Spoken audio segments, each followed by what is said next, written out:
But I really don't have any regrets. I really don't. I've lived exactly how I've wanted to. I've tried my hardest every single time. I didn't win the matches that maybe I should have always won, but I really gave it my all. So that for me is enough.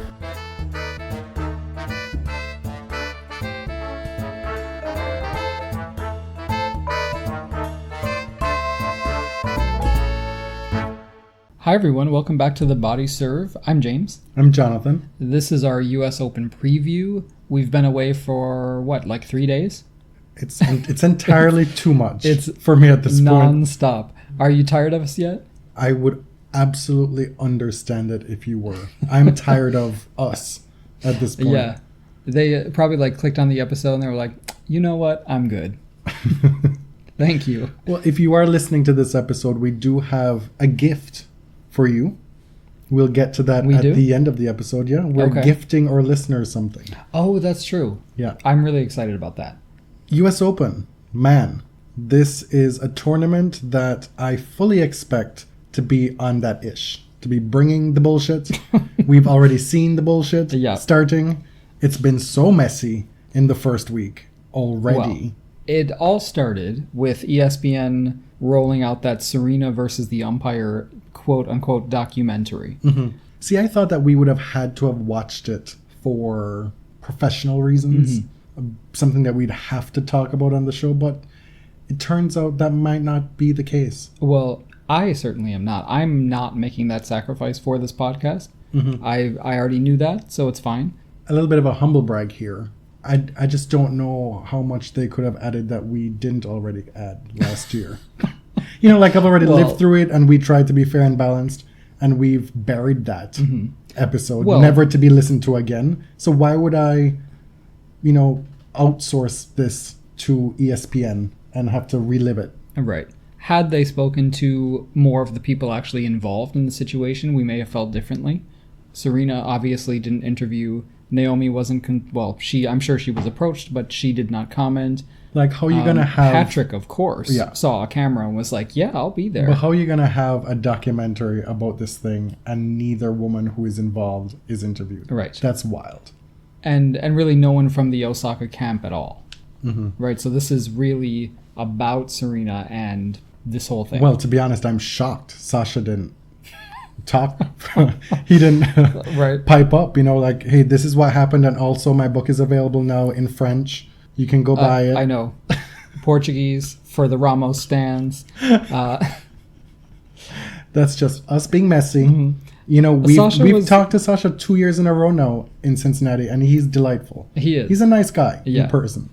Sasha was out here on Twitter today saying, hey guys, what do you love about Serena's game? I'm like, what are you talking? At this point, it's literally none of your business. But don't you have a job?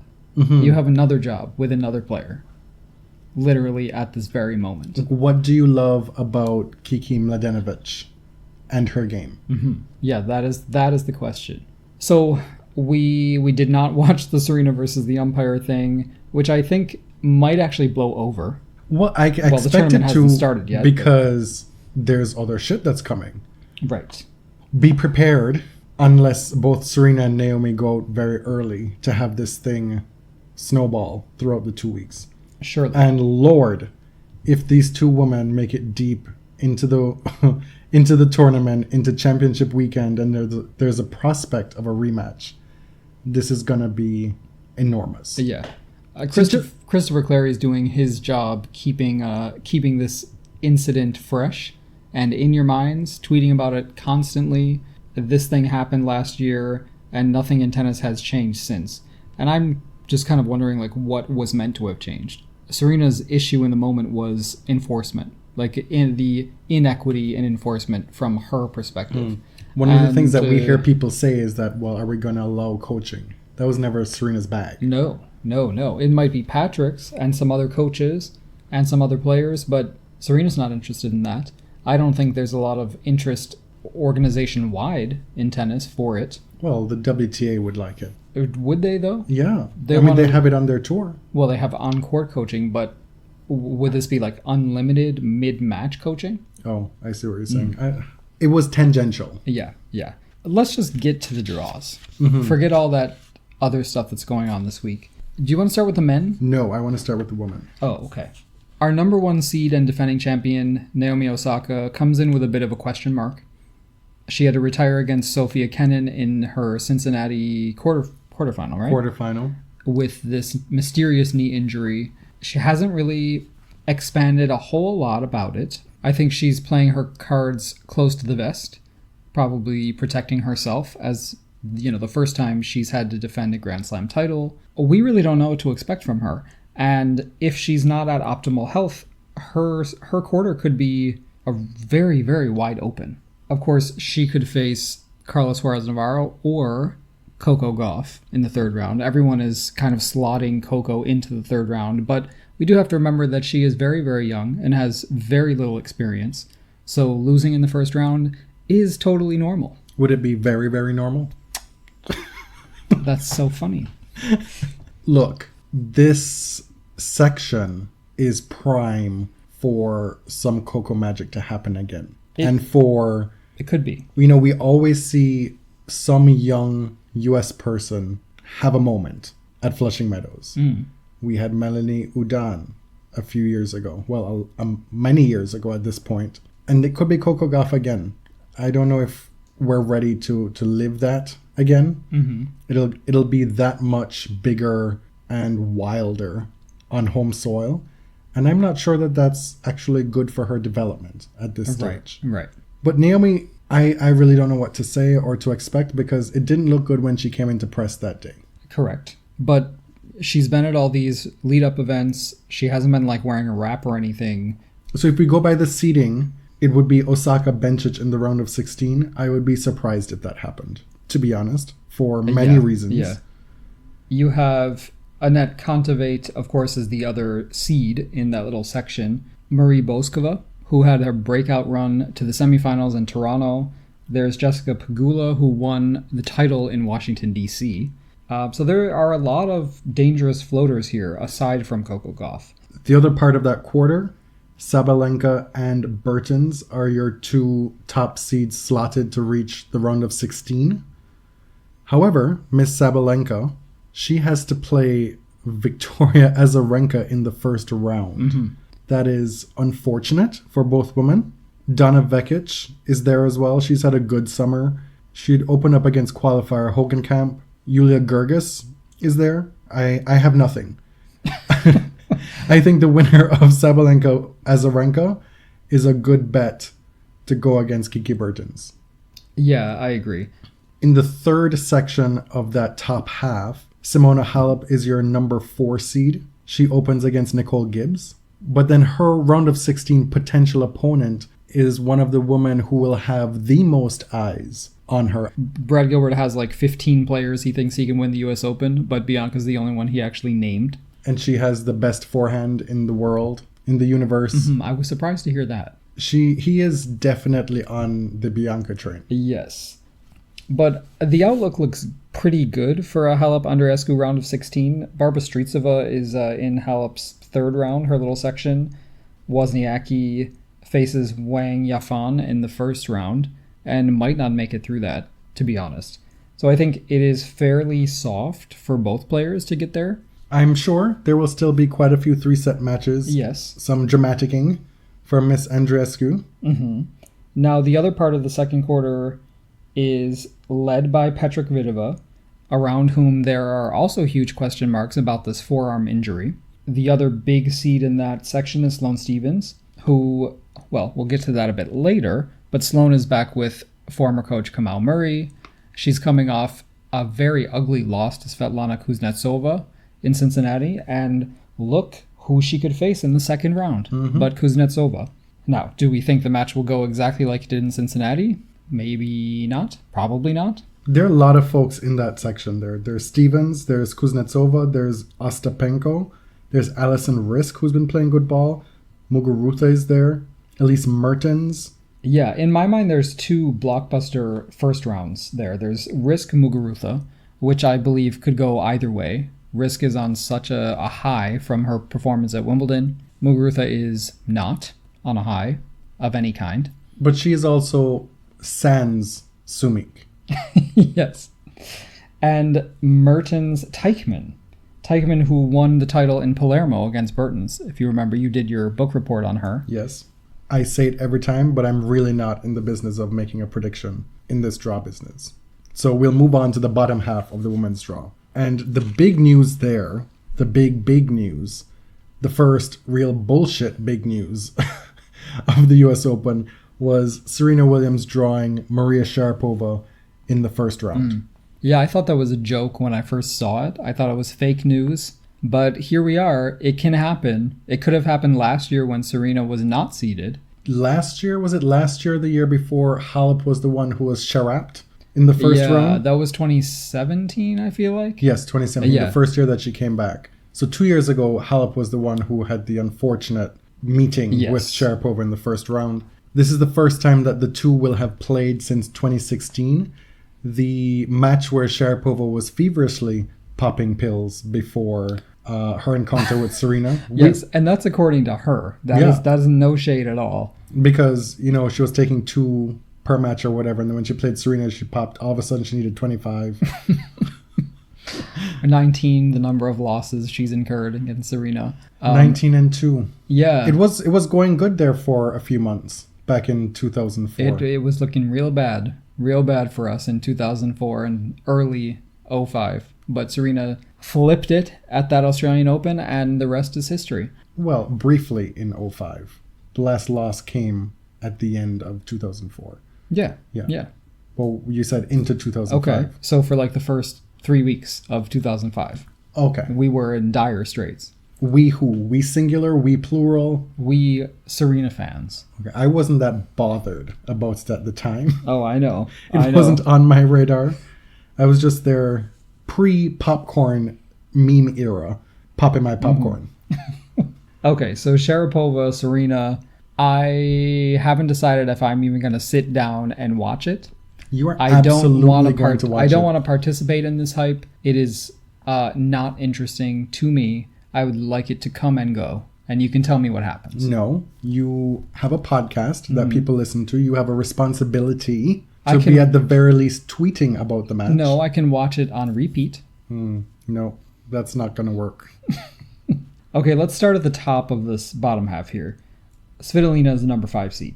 She opens against Whitney Osigwe, who got a wild card, a young American. Right below there, Venus Williams starts against Zhang Saisai, who earlier this year won the title in San Jose.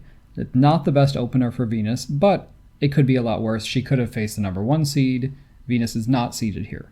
Whoever wins that will face the winner of Svitolina and Osigwe. And okay, so what you're saying is, what people are interested in here is what's going on with Venus. Venus starts against Saisai, potentially second round against Svitolina. The third round matchup, should Venus or Svitolina get through there, it would be likely against Yastremska, who we've talked about, having seen her in Cincinnati, has all the power in the world. The opponent in the fourth round, the round of 16 matchup, it would be, optimistically speaking, Venus or Svitolina versus Madison Keys or Sonia Kenin. Kenin opens against Colleen Vandeweghe, who is struggling a bit in her return, in singles at least, but still is going to be a tough out for a fellow American at the US Open. Kenin and Keys could meet in the third round, which is very early compared to where they met in Cincinnati, which was a semifinal, a competitive semifinal. And Kenin has beaten just about everyone out here in the past few months. So this is very up in the air. If it is Kenin Svitolina in the fourth round, Kenin beat her in back-to-back weeks. Right. In Toronto and Cincinnati. Obviously, there is so much hype following Madison Keys right now because of her win in Cincinnati and because of the way she did it. I don't know that that's true. Where is this hype? Who has been hyping her? Hype as Madison Keys generates. Where have you seen this hype? On tennis Twitter. People are writing about it. Oh, I must have a different timeline. Well, a lot of the... I feel like this is an in theory thing that you're saying. I feel like folks are a little bit educated about Madison at this point in terms of, let's just let her be and see how it plays out. Okay. I think a lot of the reporting on it is like, should we hype Madison? It's more it's more like conjecture rather than this is a real title contender.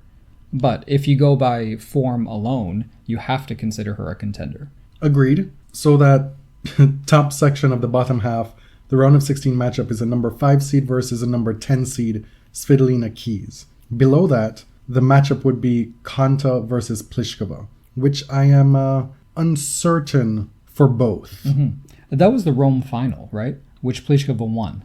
Konta, as you know, had a great year on clay and lost early in Cincinnati and then had kind of a tirade against the umpire there.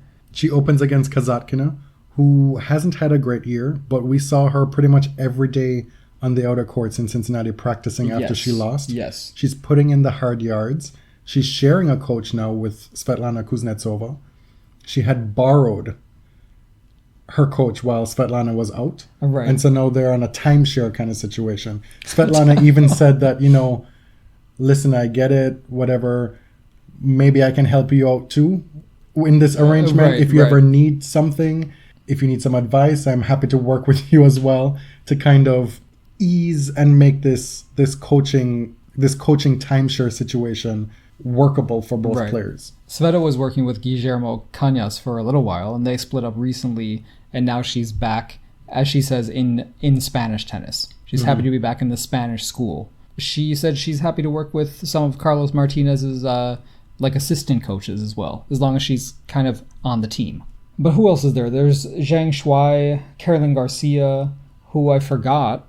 It's easy to forget that Garcia won a title not 2 months ago on grass because her past season and a half have been so up and down. Mm-hmm. The two people that I want to point out there that could be Pliskova's biggest problem are actually playing each other in the first round, Sasnovich and Jennifer Brady. Yes. I don't think Jennifer Brady is somebody to scoff at under these circumstances, playing on home soil and with that game. Yes. The fourth quarter is where we get Serena at the top of it, facing Sharapova, obviously. There's Katie McNally. There's your friend Karolina Muchova. Whoever wins between Serena and Maria could face Shea Su Wei in the third round, which I think could be a very interesting matchup regardless of who it is. The other side is, Sevastova is the seed. She's the number 12. She opens against Jeannie Bouchard. Swiatek, there's Petra Martic, the semifinalist of Roland Garros. But Serena's, I don't want to make too many predictions, but her draw isn't horrible. It's really reasonable for a number 8 seed, I think. But there's still folks who could give her trouble. Yes. Muchova is very talented. Shea is a wild card playing anybody. Yeah, I think Shea could actually give her a lot of trouble for a set and a half. I don't think you can bank on Sharapova lasting 7 matches to win a Grand Slam anymore.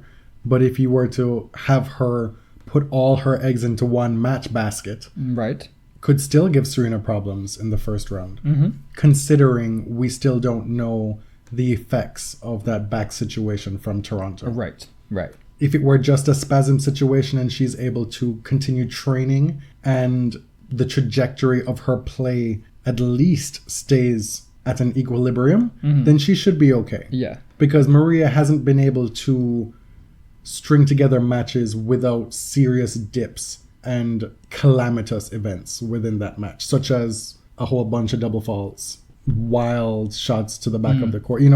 She's struggled with her form a lot. Yeah. Mostly because she hasn't been able to get the matches in. And here again, it'll be tough for her. Yeah. She would have to hope that Serena's serve is really, really off. Angelique Kerber, to me, is a big wild card. I have no idea what kind of form she's in. She opens against Kiki Mladenovic, who we mentioned. Well, she's been in very bad form. She has, but can she turn it on for this tournament? Being a former champion. It's such a tough situation for her to be in. Again, she won the 2 slams in 2016, and then folks were like, wow, how could she have won 2 slams? Because of some of her ordinary results. And then she comes back and she beats Serena in the Wimbledon final and has that great tournament last year.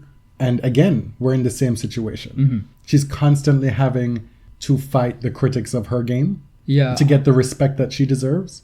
I thought this season would be a lot different for her because it seemed that the pressure was off. You know, she wasn't the number one player anymore. She has nothing to prove at this point. She has 3 Grand Slam titles. I'm not saying that she should be out here winning a slam a year. Right. I'm saying that the first round losses are shocking Yes. for somebody of her caliber. She opens against Mladenovic. Sakari is down there as well, opening against Camila Giorgi, who's been resurgent, Yeah. making the final in DC and again now in the Bronx. Yeah, that's a horrible first round for Sakari, who had a great match against Sabalenka in Cincinnati, whose play has been on the upswing. Barty is the number 2 seed and the headliner in that quarter. The round of 16 matchup would be against Kerber. So Barty, Yeah. Kerber, and then above that, Sevastova, Serena, allegedly. Right. I have a lot of question marks here, a lot of Sevastova / Swiatek. Barty, as usual, is here under the radar, the number 2 seed. Like, for a number 2 seed, it's amazing how few people are talking about her. And, of course, she's more comfortable on the natural surfaces, on clay and grass. But nobody's really saying anything about her as a real title contender, are they? What are some of the interesting first-round matchups? We talked about Serena and Maria, but there's also Sai Venus. There was Sonia Kenin, Coco Vandeweghe. Yeah, Nicolescu Yastremska. Total contrast in styles. Konta Kazatkina, Bouchard Sevastova. I still think Jeannie Bouchard is worth paying attention to. Oh, yeah? All these years later, huh? Well, I did say she was going to have a resurgent 2019. It started well, and it's plummeted. There's still time. She's lost something like 72 first-round matches in a row. Is that so? Potapova, she opens against Coco Gauff. Vika against Sabalenka. Christy Ahn against Kuznetsova. And Alison Risk against Muguruza. Moving on to the men's, I think there are actually a lot more exciting first-round matches on the men's side, which I rarely say that, but I just found the early parts of the draw a lot more interesting. Well, I think there are a lot more upset alerts on the men's side than on the women's side, if that's what you mean by interesting. Sure. Legit worrisome matches for some of the bigger names. Djokovic's draw is typical for a number 1 seed. He's on the same side of the draw as Roger Federer. Nadal's on the other side, on the bottom half, obviously, as the 2 seed. Nadal, I guess, lucked out by not having Federer on his side of the draw. Djokovic's quarterfinal opponent would be the person who beat him in Cincinnati, Daniil Medvedev. Why do you never say Medvedev? Because I have heard it pronounced, and I can't say it right. Okay. But you make me think that I'm saying it wrong. No, I've just given up because I can't really get close. Try. It's... No. Try, just do it. No, I don't remember where, because he pronounces the E differently on one of the syllables, and I can't remember which one. It's like a Y. Yes, but do you know which syllable it's on? Medvedev. Okay. All right. Djokovic opens against Carballes Baena from Spain before possibly playing Sam Querrey in the second round. That could be an interesting night match. Sam Querrey will not go away. Is just pestering him. He hasn't been a problem since he beat him in 2016 Wimbledon, but... This could be a good little section here for Stan Wawrinka. First of all, he doesn't have to play Grigor Dimitrov, which might actually be a bad thing for him, the way he's been feasting on Grigor lately. Yeah, he's playing qualifier Yannick Sinner. But he possibly could get to the 4th round to play Novak. And Big Match Stan could bring the big guns out for that one. I know. You know how he loves breaking Novak's heart in really important matches. I say he has a chance because the bigger seed than Stan in that section is Kevin Anderson, and this is the first tournament that he's playing in a while after a layoff with injury. Right. And so to expect him to get to the 4th round, that might be a bit of a big ask. But Hurkacz, who is the finalist in Winston-Salem tomorrow against Benoit Paire, Stan could get him in the second second round. Yes. Kecmanovic, who had a good tournament in Cincinnati, is also hanging around there.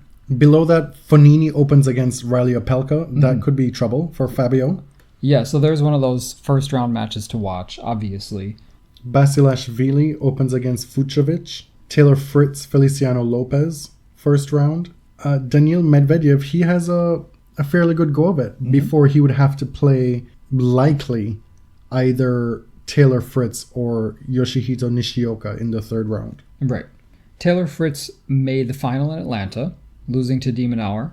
He's had a good year. He has. Under the radar, but he's had a good year. Nishioka made his first Masters 1000 quarterfinal before having to withdraw with diarrhea. And vomiting. According to him. Medvedev opens against Gunneswaran, who was my book report subject, yes, if you'll remember. So that round of 16 matchup there, on paper, would be Fognini versus Medvedev. Below that, Roger Federer headlines a section that is pretty sweet.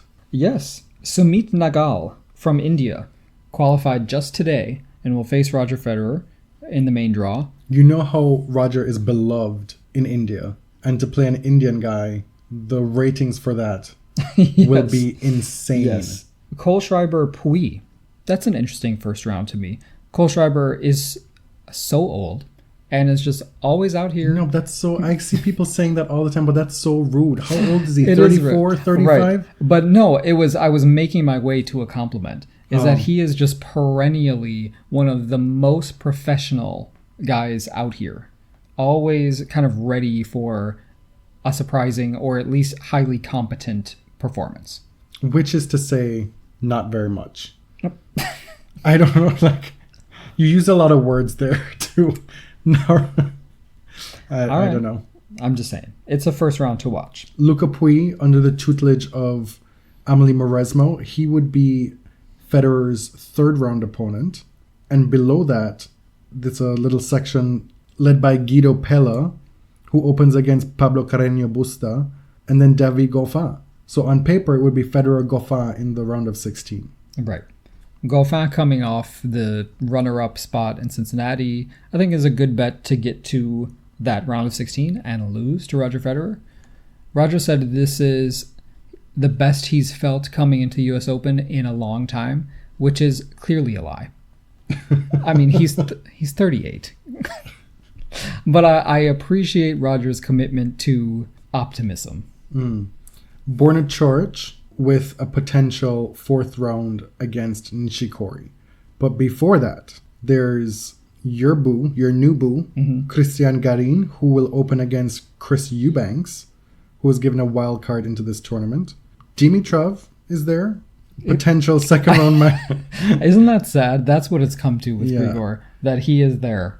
Dimitrov is a potential second round match for Coric, should Coric get by Evgeny Donskoy. And Jack Sock, man, who knows? He could make the final. Wow. Do you think Garin can get through past Nishikori? No, not on hard courts, I don't think. But I'll watch it. Okay. Bottom half of the men's draw. Damn, I thought we were done. Didn't realize we had a whole other half. To me, this third quarter is the most interesting quarter of both draws, the women's and men's, because Kyrgios plays Tsitsipas in the third round, potentially. But before that, we have Andrei Rublev facing Tsitsipas in the first round, which is a wickedly bad draw for both players. Rublev just took out Federer in Cincinnati. Yes. Tsitsipas lost early in Cincinnati, said he was feeling very, very low energy, and just looked to be in kind of a bad mood. So I'm curious to see what he's going to look like in New York. I think he'll probably turn it on and get through Rublev, but that is not an easy draw at all. And it doesn't get easier. As you said, there's Kyrgios possibly in the third round, depending, of course, what mood Kyrgios is in, and if there's added attention because of the absolute shitstorm that happened in Cincinnati. Bautista Agut, if Tsitsipas gets to the fourth round, is who his opponent would be. Allegedly. Right, but then Matteo Berrettini opens against Gasquet. Berrettini is the 24 seed, but Gasquet is very, very close to seeding territory and just made the semifinal in Cincinnati last week. So he's in form. Roberto Bautista Agut is the other seed in that little section there.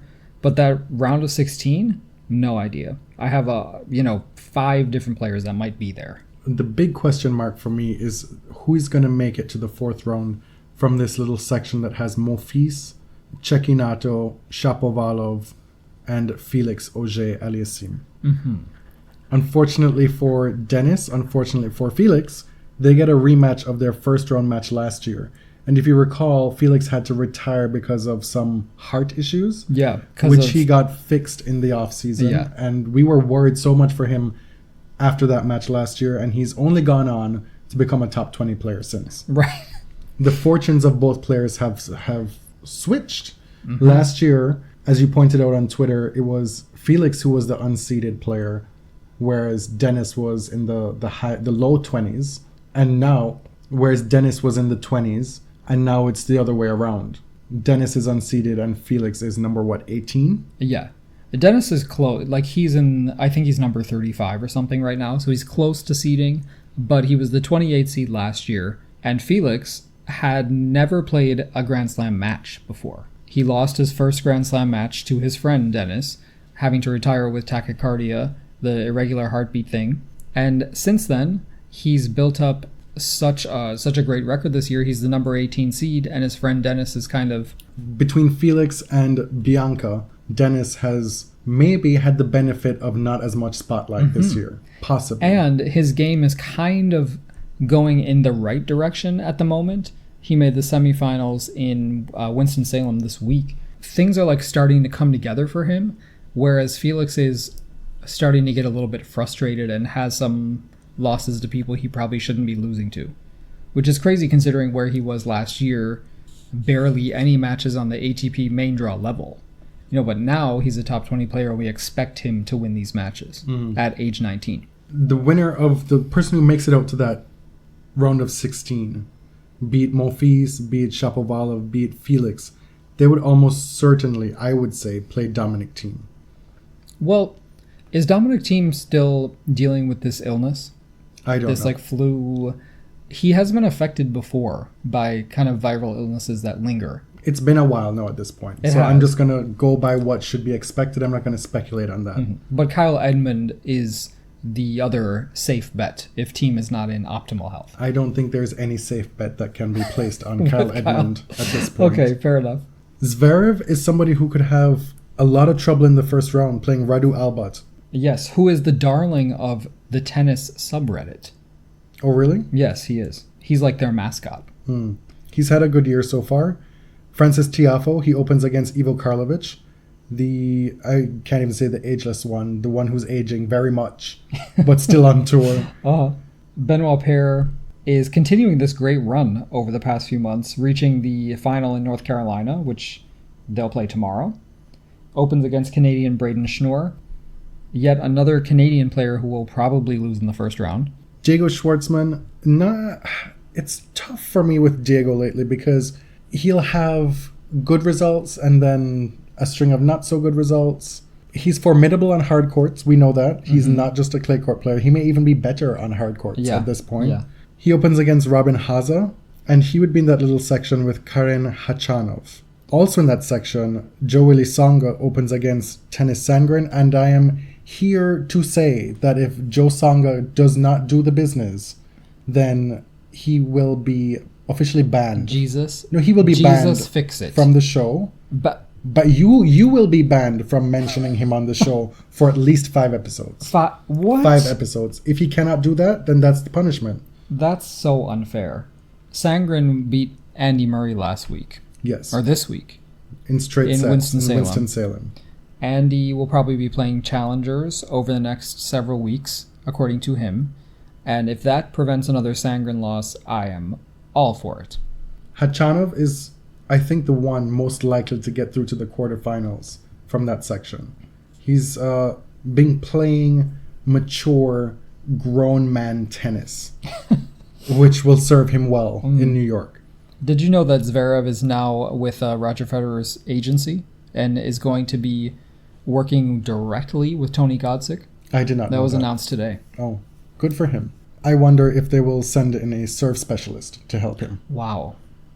Okay, wow. His last match, he had 20 double faults. We know. I'm just saying, 20, 2-0. Those are Iranian numbers. That sounds like from Iran. Iranian numbers. Irani-esque. Irani-esque numbers. Those are Ostapenkin numbers. Oh, that's... come on. Just pick on people who are no longer active players. And then Rafa Nadal.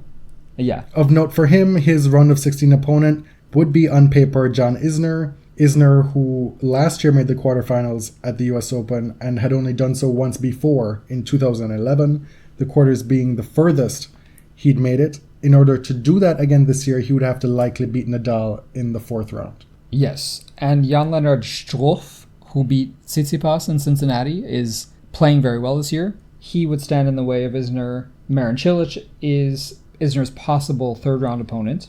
Rafa Nadal opens against John Millman, who beat Roger Federer here last year. Mm-hmm. Remember that? That seems like ages ago. Yes.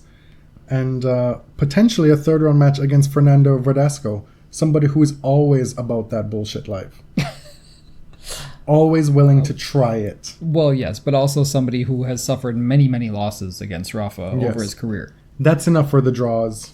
That's quite enough. That's more than enough. And you know what? My performance in the last draw competition, like the tennis Twitter racket bracket, was so abysmal that I'm making zero predictions. None. On this medium. But we should still do the racket bracket. I'm going to use an alias this time because I was embarrassed to use my real name. Nobody was even checking for you. Clearly because they'd have to go to like page 3 to see me. Oh my god. We're calling this episode Brace Yourselves. But the reason why we're calling it that is because the lead up to this tournament has already shown signs. We already expected it with the whole Serena-Naomi rehashing, but there's also been some stuff that's happened so far. And we'll start with the big news that, well, it started with Sloane Stephens announcing that her and Sven Grunfeld would no longer be working together.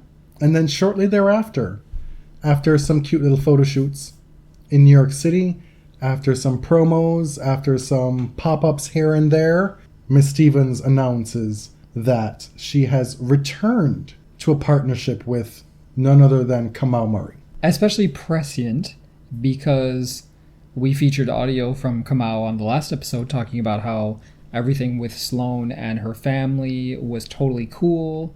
He and Sloane are like family. There is no beef whatsoever. And you remarked at the time, I don't think this made it into the episode, that you felt that a reunion between the two was not out of the question and indeed possibly imminent. Well, it could have been just projections on my part, but you got a little bit of a sense that Kamau was maybe a little bit frustrated with his current situation at the time. Yeah. With Monica. The fact that he was so quick, didn't hesitate to say, oh yeah, we're good. Me and Sloane are good. We're family. Right. It was just a lack of communication. And so here we are. The messy part about it is that Monica Puig is just kind of left in the lurch. Okay. I at least have only seen this reported in one publication, El Nuevo Dia from Puerto Rico, so I don't want to say that this is the whole truth and nothing but the truth. But what this article claims is that Puig found out about Kamau reuniting with Sloane from Sloane's tweet. That she didn't know. All she knew was that Kamau told her last week in Cincinnati that he would not be traveling with her to the US Open. Mm-hmm. That apparently came as quite a shock. It is unclear if she realized that that was literally the end of their partnership and that he was going to coach Sloane again. She has since said, I have put it behind me and I'm fully focused on preparing my best for the US Open. Part of that preparing for the US Open was liking fake news on Twitter. From a prominent, the preeminent tennis Twitter fake news account. Yes. He or she who shall not be named. Occasionally, this person does tweet things that are, like, bordering on true. In the vicinity of truth. Yes. And what she liked was a tweet referring to the sacrifices that Monica made to work with Murray, which meant relocating to Chicago and sort of joining the Murray school of tennis and doing or trying to do exactly what he was telling her to do in practices and stuff like that. She liked that tweet. I don't even know how she found it. But this story in El Nuevo Dia seemed to confirm a lot of these rumors that have been floating around. So again, we don't know exactly what happened between Monica, Kamau, and Sloane. What I think is clear is that, like, this shouldn't become a thing between Sloane and Monica. Like, it's not really about them. Kamau is all about how we're all grown-ups here. We all need to communicate, own our mistakes, be honest. So that's between them. Whatever happened. I don't know if that's true. If I'm Monica, I would be absolutely within my rights to feel pressed about it and pissed about it and hold some kind of grudge and feel some kind of way. We don't know exactly what happened. We don't know? No, we you don't. don't know. But so if she wants to carry that grudge, if she wants to practice all the things that Kamau preaches against, then so be it. Yes. Because arguably he didn't do that himself, based on what we've been seeing. Right. So, It just, like, the swiftness with which this coaching change happened was wild. that said, Sloane is back in a good place. These two worked great together. They worked together when she won the US Open. They have a great fondness for each other, personally and professionally. They click. So I can't see this being anything but a positive for her. As to whether it will manifest into a run at the US Open, that may be too soon for that to happen. Yeah. But going forward, this has to be a net positive for Sloane. This next segment, we were asked to do a dramatic reading. We will refrain. It's gonna be a see what happened was instead of a dramatic reading. And the main reason for that is, you may notice on tennis Twitter there are those who troll professionally, and we don't want to feed that machine. Right. It's called clout chasing. And it will only add to their notoriety. Yeah, which is the goal. You troll, and then you can put something in your byline. Right. And so You've received the attention that you ordered. so we won't be doing a dramatic reading, but We haven't actually said what we were talking about yet. I think folks know. I mean, Okay. unless you are not of the Twitter sphere, Right. which in that case we apologize. Well, here's the background of what happened.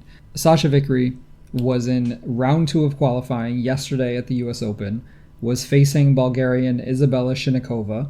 Late in the third set, they're in a tiebreak. At 6-4 in the tiebreak, her opponent, Shinnikova, was cramping, and she was granted a medical timeout for the cramping. We know from the Grand Slam rulebook that players are not allowed to receive MTOs for muscle cramping, and they are allowed to receive treatment, but only on changeovers or the end of sets, unless the doctor determines that the cramping is a symptom of heat illness, is like one of several symptoms, which is a totally different thing. Sasha went on Twitter right after losing the match, after dumping those 4 match points. It was so swift. She was on Twitter in a flash. Yeah. And what Sasha said was, 6-4 in the third set tiebreak today at the US Open, and my opponent is visibly cramping and takes a medical timeout, which is against the rules. No surprise, no one will do absolutely anything about it and pretend nothing happened. So, strictly speaking, Sasha was right. A medical timeout should not have been granted. But she went off and continued. Because what happened after that is that a lot of people on tennis Twitter decided to wade in and say, well, you were really unprofessional, or you should have won the match a long time ago, you did this, you did that. And don't get me wrong, Sasha was like out of pocket during a lot of this match, right? She smashed her racket so many times. She was like screaming, cursing, hitting the backstop. Remember we were just talking about that story in Toronto where I said she smashed a ball into the backstop. She did that several times. And so that was pointed out to her, and she said, listen, girl, do your research because I got 2 code violations. Arguably, there could have been more. There were things that happened or that she did that I don't know if I've ever seen on a tennis court. Or at least the combination of things. There was that little clip that was put together to clearly designed to derail her, and it was the trial judge and jury against Sachia Vickery in this situation. And when you watch that spliced together, it's wild. Sure, but this is a day later, and she still has time. She is not tired. She responded to the person who posted that video and said, Yeah, I got 2 code violations. So what? Say something. Yeah, and okay, she got 2 code violations. She's talking still about this specific medical timeout, which can't really be argued with. Right. Which was her original tweet. That's why she was angry. She felt that the rules had not been enforced. Shockingly, multiple things can be true. Amazing. So, you get a bunch of people from tennis Twitter who decide to insert themselves at Sasha directly, and of course, the one that will live in infamy is somebody who to my knowledge, there were some that directly added her. There were others that screenshotted her and then called the popo on her ass. Yes. And said, come get your girl, come get her prize money, at WTA, come take her to prison. At US Open, at Federal Bureau of Investigations, at the General State Penitentiary. Yes, but don't worry. You don't have to at Sasha because she will find you. She will find you. And she found. There's only one person I know of who spells Sasha that way. Mm-hmm. So she will search it. And she will tell you that your dog is ugly. But the one that kicked it off, of course, was this person said, you withdrew against Mertens in Hobart, and then Mertens became a top 20 player and you became nothing. Sasha, of course, she went there. Because here's the thing. What are you thinking coming for a West Indian woman and expecting to get out safe and sound? Mm-hmm. Like, you think she's just going to sit there and take it? It's not going to happen. Without a few emotional scrapes and bruises. Right. Like, in my experience, you're lucky that she's not telling you about your dead grandma. Right? It's a true story. So Sasha said, do you remember the last time you had a man? I bet it's been a while with that sponge face. And so sponge face has become, one of the moments of the year on tennis Twitter. So soon. Everybody's a sponge now. So soon after we got, if it's not one scam, it's another. Don't make me choose between the two, because they're both so delicious. Dima, that's for you. How dare you ask us to choose between the two? I'm not embarrassed that I was getting my absolute life. I was walking down the street reading her clapbacks and tears are falling.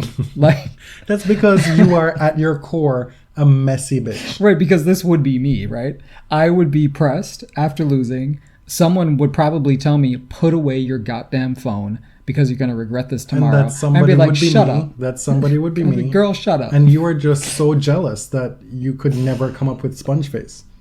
I know. It's so good. You don't even have to cuss at somebody. Right. Just call them a sponge face. What really has annoyed me about the whole thing is that now people are like, you're bullying me. I never talked about your looks. It's like, girl, shut up. You came to this person and decided to lecture her about her opinion and how she behaved during the match. And now you're upset that she called you sponge face? Like, get over it. These people on Twitter feel entitled to your mentions and your space and your time. And should you make that move, be prepared to have several moves made back in your direction. So she insulted your looks. Like, you did kind of start it, though. Mm-hmm. Is it something that you could press charges over? Call the police on? No. So shut the fuck up. Just don't... Sit there, eat your food, and squeeze your sponge face dry. What? Oh, girl. I'm just saying, let's not overuse the word bullying here. Agreed. So I think that brings us to our gift. Mm-hmm. This is the last bit of business for the episode, right? Yes. You tweeted earlier in the week that, and I had to kind of tell you to slow your roll. You were like, now that we have Spotify, we are going to start streaming All I Want for Christmas Is You so that Miss Mariah can finally get that number one. We're going to go back to the States and stream it there. We're going to get a VPN and stream it from here. And I said, slow your roll because it's like August. Like, it doesn't really count right now. That is so surprising coming from a lamb. It's realistic. You have to rev up. It's realistic. We have a lot of things going on. Yes. But the point is, somebody told me, hey, you can actually create a playlist and share it. And you can get your listeners to stream it as well. Mm-hmm. I'm like, oh my God, that is genius. It is, except it's something that people do all the time. Well, yes. We're just dumb. We're just stupid and old and didn't think of it. We are new to technology that people have had for 5 or 6 years. Sure, fair enough. So we created a playlist that was joint. It was a joint venture between the two of us. And it's R&B because R&B is our life as far as music is concerned. And it spans the gamut of decades. Right. Well, R&B is what we can agree on, really, as far as music. I'm not about to like create a playlist with the fucking Beatles on it with you, so wow, it always comes back to that. Always does. But you wouldn't put like Rufus Wainwright or Fiona Apple or any of that on your playlist. I like Criminal. Okay.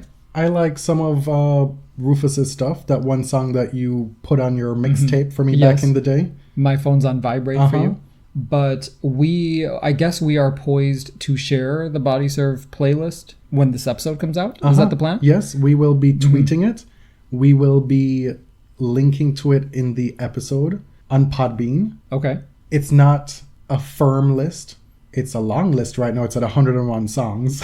Yeah, I think it needs a little curation. I like my playlist to have kind of a mood. Not necessarily an era or a decade or whatever, but just kind of a theme or a feeling. Sure. All those things. This is a start. Yeah. It's 7 hours of listenable music. You can shuffle through. You'll get a feel of the stuff that we like because every single song on the playlist, save for a handful each, is a song that we agree on. Yes. Like songs that we've listened to and enjoyed over the past decade and taught each other even. Just as a clue, Jonathan's tastes are definitely skewing toward like the babyface sound of the 90s. Oh my God. No, really, like Toni Braxton, the Waiting to Exhale soundtrack, all that. Those are definitely Jonathan's 80s picks. R&B. Well, 90s, yeah. No, 80s R&B was a complete blind spot for you before you met me. It was because 80s R&B didn't cross over like 90s R&B did on white radio. Well, also like we were babies at the time. So I've taught him Anita Baker. What are some of the songs that you disagree with being on this? What were the free passes that you gave me to put on this playlist? Let me get this list out. I know you said that you wanted like more curation, more of a vibe. Maybe that's something that we can do later on, create sub-lists. But for now, it's called the Body Serve Essential R&B, and it spans music from the 60s right up until last week when Miss... What's her face? Oh my God! We have to devote a whole segment to Normani. We don't. Well, maybe at a later date. I'm not prepared to. Have you watched the whole video yet? I haven't watched it. I listened to half the song. Like today. This girl is gonna be a superstar. Okay. I feel weird saying I want to remove anyone from the list because these are like bare icons. Almost everybody on here, right? Because you will do it. I would take off. Oh God, I'm gonna embarrass myself. I would take off some Erykah Badu. Oh wow, that is embarrassing. That is embarrassing. And I've just never really been a huge Karen White fan, so I would probably take her off too. Listen, I need y'all to @ElliotJMR 2 L's 2 T's and tell him how misguided he is about Karen White. Who are you? And how important she is. Okay, but like... And underrated she is. Superwoman was an anthem. Even me as a 9-year-old was bopping to that. And I remember we had like a little class talent thing, and one girl got up and sang that song. Early in the morning, she put breakfast on his table. And she made sure that his coffee had its sugar and cream. Okay, but like, who are you talking to? Who's going to know this? People will know this. All right. You asked for my opinion. I understand. Right? I'm just saying you're wrong. That's all. Okay. And I've never really been a huge Toni Braxton fan, so I would remove Let It Flow. Oh my God. Let It Flow is one of my absolute favorite slow jams. Yeah, I know. However, I was super excited to see Almost Doesn't Count by Brandy, which is one of my all-time favorite songs ever. Why would that surprise you? It's one of my faves. No, I said I was happy. Oh, okay. I was like, and Stephanie Mills, never been like a huge fan. Lord have his mercy. You can tell which are Jonathan's because they're very like... on the popish side. Well, no, almost. They're also like anti-music from the 80s. Oh my God.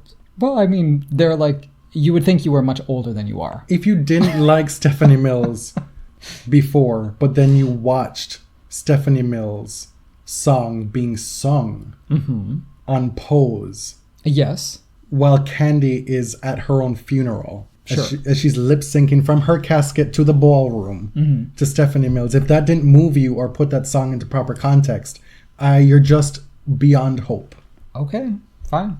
We don't have to agree on everything. No, and for me, it's a song that's newer R&B. For it to be on this list for me, it has to really be exceptional. Mm-hmm. And so I would not have The Weeknd on here because I do not think anything that The Weeknd does is exceptional. No, that's like the one Weeknd song I really like, the one with Daft Punk. I Feel It Coming. Although it's not really even. And we can also have a discussion about the dogma of genre. A lot of these songs are not strictly R&B. That is true. Right? A lot of them are soul. Some of them are pop, hip-hop. I also am not a fan of Rain by SWV. I know you love it, God, but I love it. Okay, so you have one early 90s song that's your jam, and I'm supposed to love it. I like a lot of SWV, but you had already put a few on there. Weak is where it's at. Yeah, and of course the Human Nature. Mm-hmm.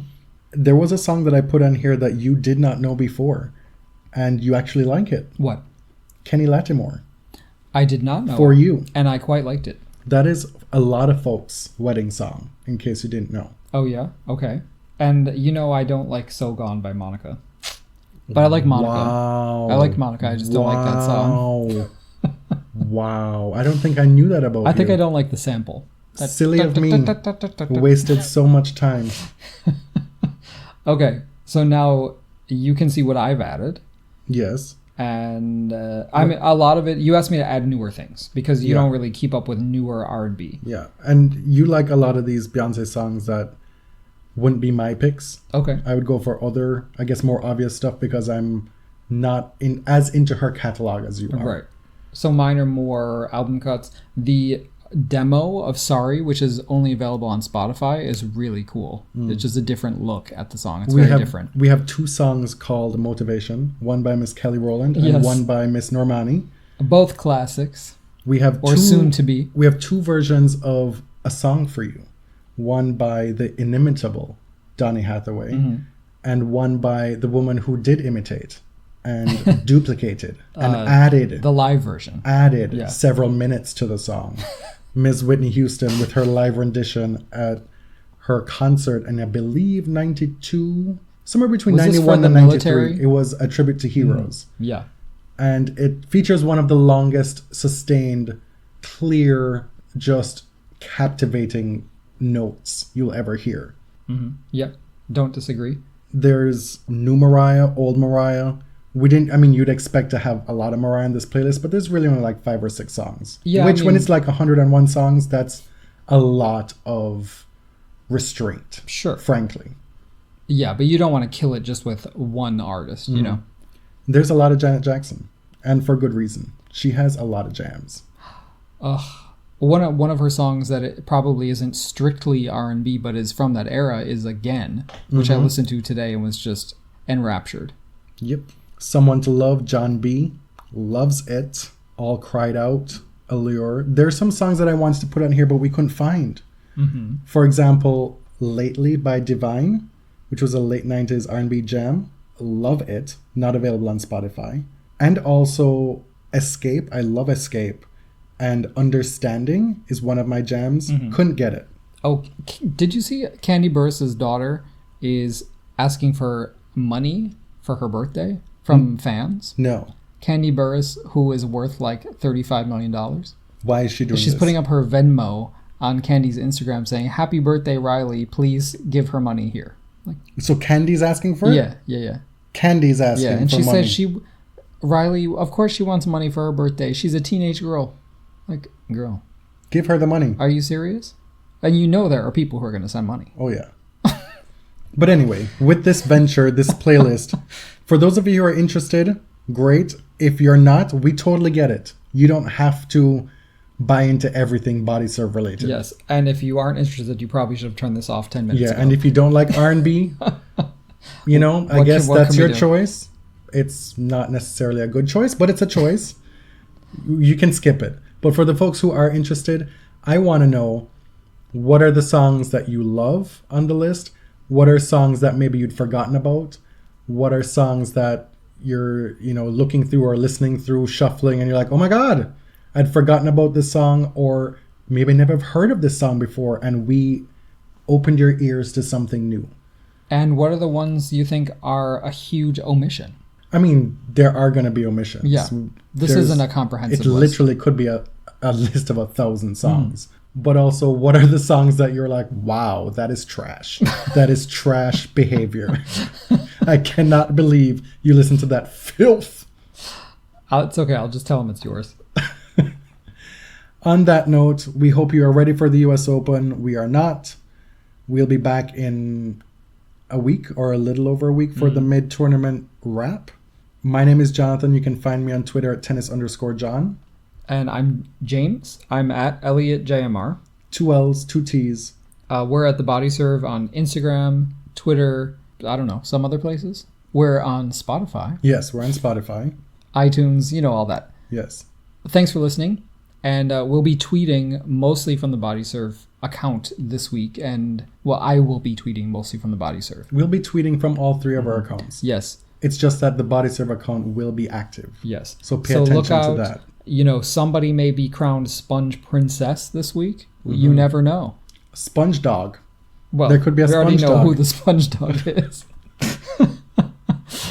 If it's not one sponge, it's another. Sponge Dog Poop Pants. Yep. What is that? SpongeBob SquarePants. my Come God. on, man. Oh my lord. Sponge Dog Poop Pants. Yeah, you better turn it off right now. Till next time. Thank you. Thank you very much.